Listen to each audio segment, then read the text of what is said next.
Good morning, students, and welcome back to our zoology class. So, we are discussing chapter 5 molecular genetics, right?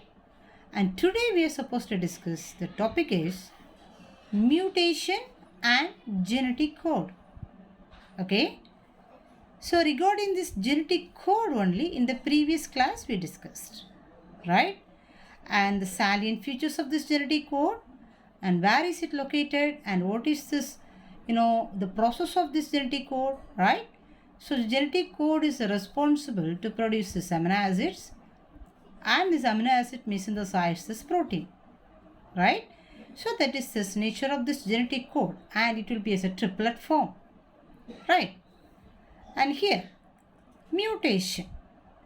So what is mutation? Of course we may learn in this lower classes. So mutation in the sense the sudden changes in this gene is known as mutation, right? And here our title is mutation and genetic code. Here the mutation is going to occur in the genetic codes.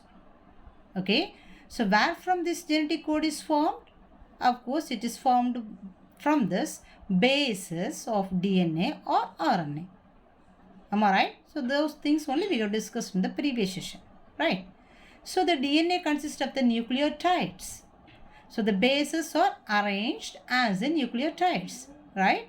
So if there is any change here, that may leads to this mutation. Okay, and so here let us see a change in nucleotide that substitutes one base for another. Such changes are known as base substitution. Here, where is the change? The change occur in the nucleotide. So what change happened there? Instead of one base, it substituted another one base. So that is known as base substitution. Okay, and these changes may happen in two ways. So one thing they said it may occur spontaneously, right? And the second way they said it may cause due to this mutagens. So what is mutagens? Have you heard the word mutagens? Sorry, mutagens. So this mutagens means the substances which is causing mutation are known as mutagens. For example, UV rays, some chemicals. So which cause changes in this gene, right? Or which cause mutations are known as mutagens. Okay, so because of this only now the changes may occur, right? Okay, and today we discussed about one mutation that is known as point mutation. Okay, point mutation. So what is point mutation? We can learn this as what is point mutation? A mutation affecting only one or very few nucleotides in a gene sequence is known as point mutation. Have you understand the point? So mutation occurs about only one nucleotide. So DNA bases will be arranged as nucleotides, right? And if the changes occur in only one nucleotide or very limited number, few nucleotides in the gene sequences is known as point mutation. Understand? Okay. So this may leads to lot of effects even in the human body also, right? So one of the best example to explain this point mutation is the disease is sickle cell anemia. Sickle cell anemia. Have you heard this disease, sickle cell anemia? Okay. So this example we could take to explain this point mutation, right? So what do you mean first of all sickle cell anemia? So in our blood we have three cells, right? RBC, WBC as well as platelets. So the RBC consists of hemoglobin, right? So RBCs are red color biconcave shape, right? And what is the role of this RBC? RBC is used to transport this oxygen. Okay, especially the RBC consists of the pigment known as hemoglobin.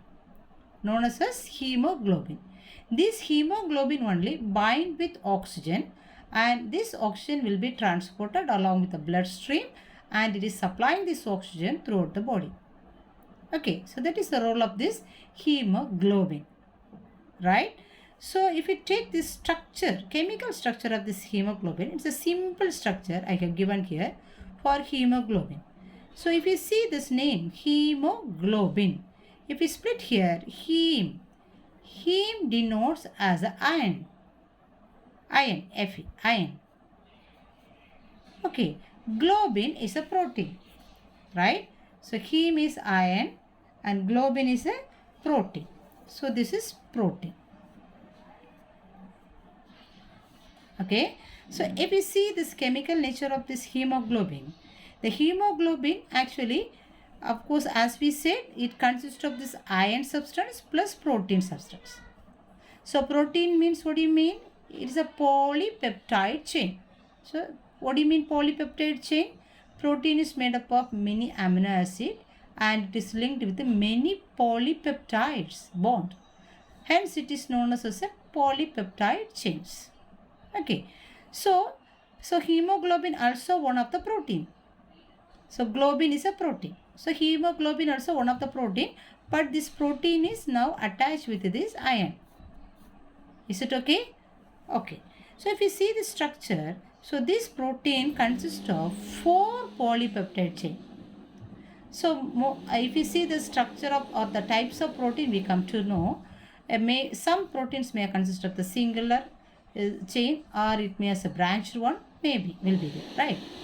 So in case of this hemoglobin, it consists of 4 polypeptide chains. It's a protein and it consists of 4 polypeptide chains, right? And the chains are, 2 chains are alpha chain, 2 alpha chain as well as 2 beta chain. Okay, so this is the protein or globin. Okay, globin is a protein. Okay, so 2 alpha chain as well as 2 beta chain. Okay, and each chain is harboring the heme. So iron, Fe, iron. Okay, so this is the nature of this hemoglobin, right? So why they have explained this hemoglobin here? Actually, here, because of this point mutation occur in this beta chain of this hemoglobin. Have you got the point? Hemoglobin is one of the protein. It consists of 4 chains. Among this, one chain is beta chain. So what do you mean beta chain? This chain also consists of amino acids. So this amino acid is brought by the triplet course. Am I right? Okay.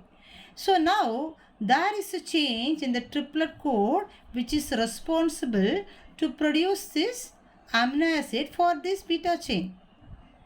Understand the point? So there is the change in this, for example, just I have written U, A. So some changes occur in this bases. So this base only going to produce this amino acid now, the amino acid which is present in this beta chain. Okay, so now there is a change here. So automatically what happens? There will be the change in this beta chain of the hemoglobin. Have we got? So it is leading to this, the disease, sickle cell anemia. So sickle cell anemia nature is, usually this RBC cells are circular biconcave shape. But if there is a mutation, in this beta chain of this, hemoglobin, this RBC cells will be in a sickle shape. It will be instead of circular biconcave shape, it will become as a sickle shape.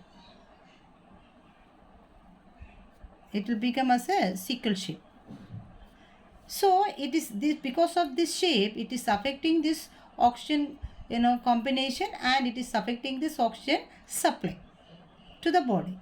Hence, it is leading to, if there is a demand of oxygen, if there is a lack of oxygen, it may lead to anemia. So, this disease is known as a sickle cell anemia. Understand the point? So, overall, how can we say? So, point mutation, one of the best example we could say it is a sickle cell anemia, right? Sickle cell anemia is one of the disease. Here, the RBC cells are, sickle shape instead of biconcave shape. How this sickle shape is occurred? Because of this mutation in the beta chain of the hemoglobin. RBC cells consist of the hemoglobin. Hemoglobin consists of the beta chain. Beta chain consists of the amino acid. In that amino acid is produced by this genetic code. So now there is this mutation in the genetic code. Because of that, it is leading to this disease. Understand the point? Okay.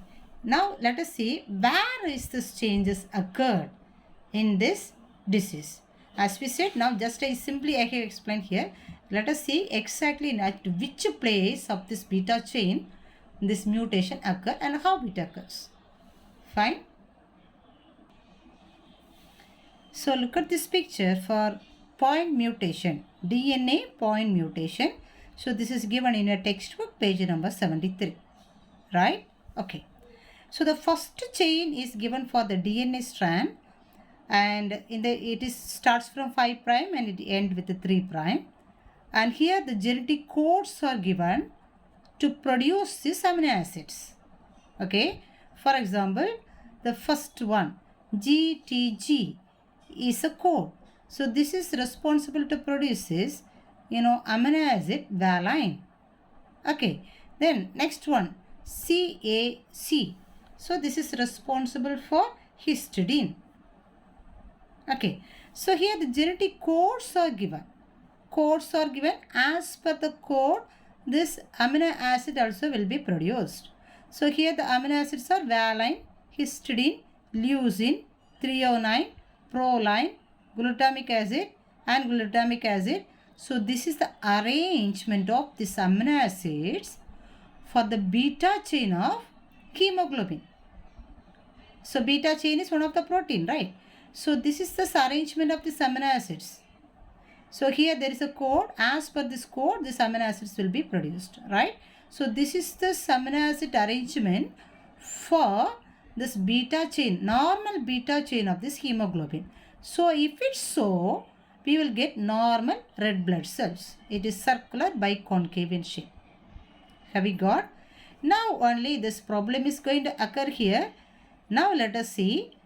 Now the next picture is given for 5 prime to 3 prime direction, and here also the first code is valine, then histidine, leucine, threonine, proline, and the next one here actually the next one GAG. Here actually GAG is coding for glutamic acid, right? Glutamic acid. But instead of here, there is only one base, there is a change. So here the change is GTG. So when GTG is formed here, instead of this A, here T is formed because of mutation. So now GTG is the code for valine. GAG is the code for glutamic acid, but GTG is a code for valine. So this code will produce this amino acid valine. Okay. So what happened now? In this arrangement, instead of this glutamic acid, one valine is formed because of the change in only one base. That's what it is known as point mutation. Okay. So only because of this, instead of A, this T, it is producing this, one of the severe, disease that is known as a sickle cell anemia. Here what happened? This is a normal red blood cell, but here it is because of this change, it is leading as a, sickled red blood cells. So it will become as a sickle shape. So it is affecting this oxygen supply, and of course it is leading to, anemic disease. Okay. Then, so this also one of this, example we could give. Simple example we could give for this point mutation, right? Okay, so first I have given this alphabets, normal alphabets A, B, C. It's one code. D, E, F, G, H, I, J, K, L. Okay, so it is arranged in this manner, right? For example, if we are going to alter this genetical arrangement now. How? If we insert one O between this D, E, F and G, H, I. Between these two, we are going to add O now. So if we add one O, how this genetical arrangement or this triplet code formation totally change. So if we add one O here, how could we write this genetical arrangement now? The genetic code has to be in the form of A, B, C, D, E, F, O, G, H, I, J, K, then L. Okay, so there is total change here. So as per this, amino acid also will be produced. Okay, then another one.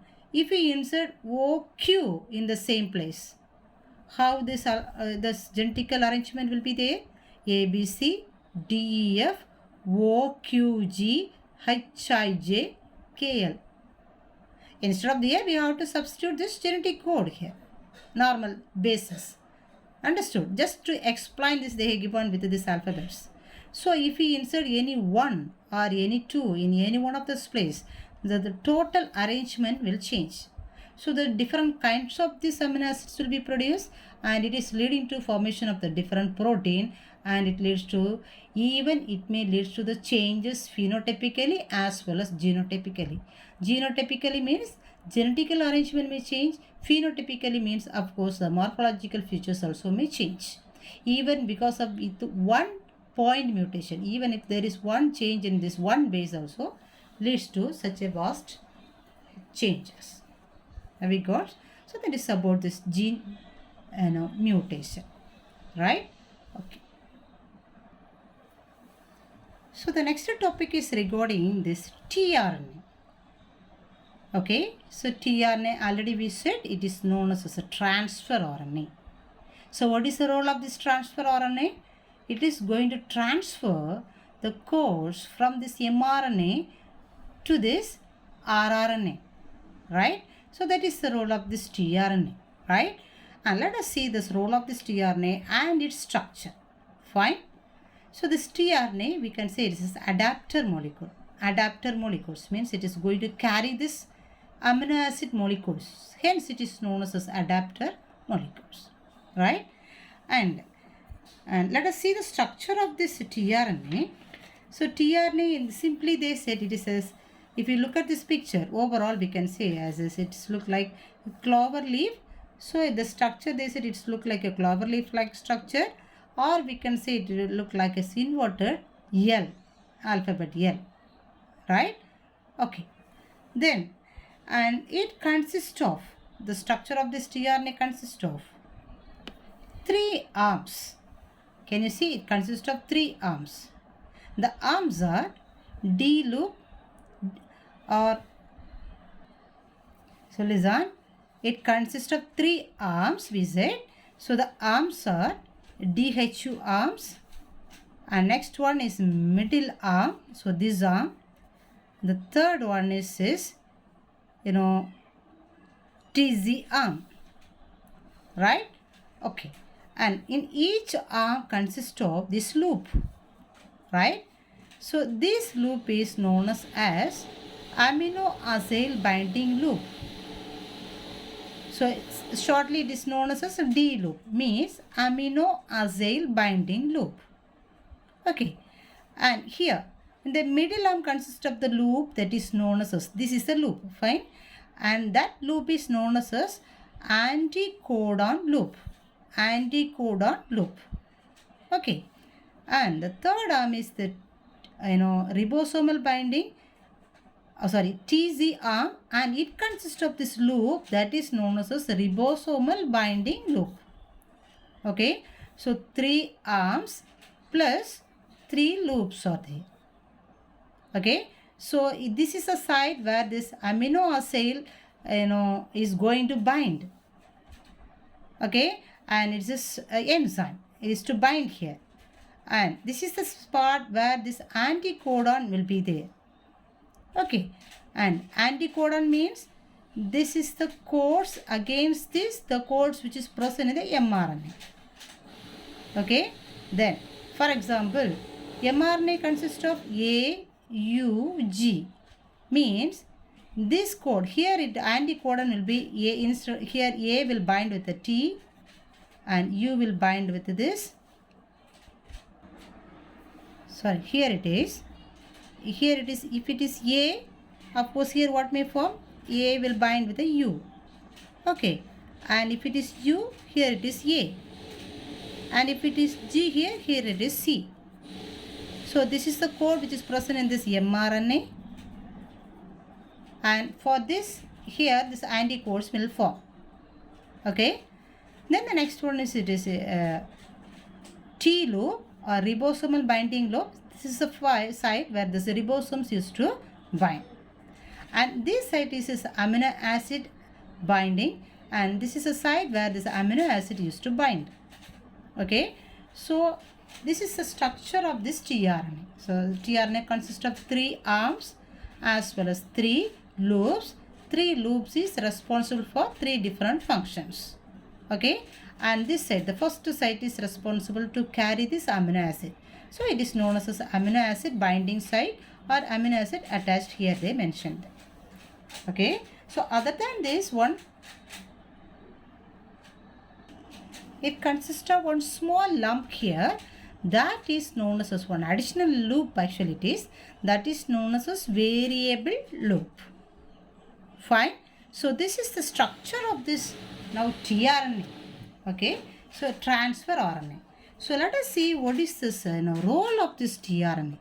The first role, actually, this is a vehicle. It is going to pick up this amino acid scattered through the cytoplasm. Actually, amino acid is present in the cytoplasm, right? So how this amino acid is formed? Maybe through this diet, right? Or in the body, the amino acids will be produced. So that amino acids are present in the cytoplasm of the cell, right? So this amino acid, first of all, this transfer RNA is going to pick up these amino acids. At which site? In this site. So that is known as amino acid binding site. Okay, amino acid attached here. Okay. Then that is one of the function. It is going to pick up this amino acids from the cytoplasm. Right? And the second very important nature of this tRNA is it could able to read this codes which is present in this mRNA. As we said now, 5' to 3'. So this mRNA consists of the codes. Am I right? mRNA consists of the codes. So this tRNA can able to read these codes. So as per this codes only, it will bring these amino acids. Have you got the point? For example, this is an mRNA. mRNA, we can say it starts from 5' and it is leading towards this 3'. Okay, and mRNA consists of the codes. Where from this codes comes, it is copied from the DNA. Okay, so just to see one code here. For example, here the code is AUG. So this AUG is the code for one of the amino acid. The amino acid is methionine, right? So this tRNA will read this amino acid. Okay, so it is reading this amino acid. It is AUG. So it will collect this methionine from the cytoplasm, because this is a code for methionine. So it will bring this methionine in this end. Okay, and what is the role of this anticodon? Anticodon region only going to bind in this now, actually mRNA, right? And when it bind here, what happens here? Here AUG, if it want to bind, this has to produce the complementary code here. That is this anticodon. Okay, and I mean A has to bind with the U will bind with the A, G must to bind with the C. If this code is here only, it can able to join. Otherwise, if there is a change in this code, it cannot unite. Understand the point? So, here, as per this code, here anticodes will be produced. So here it is once again it is ensure. So if this code is here only, of course we can show there is a methionine. The first thing, this tRNA is reading this code. So as per the code, it is bringing this methionine. So if it is methionine, surely this UAC will form here and it will bind with this, this mRNA. If it is not methionine, here will be the problem in the codes. Is it clear? So once again, we can ensure whether this code is this amino acid. So that is the purpose of this tRNA. Do you understand the point? Okay. Then, and here one more term it is given, amino acylation or charging. It is nothing else.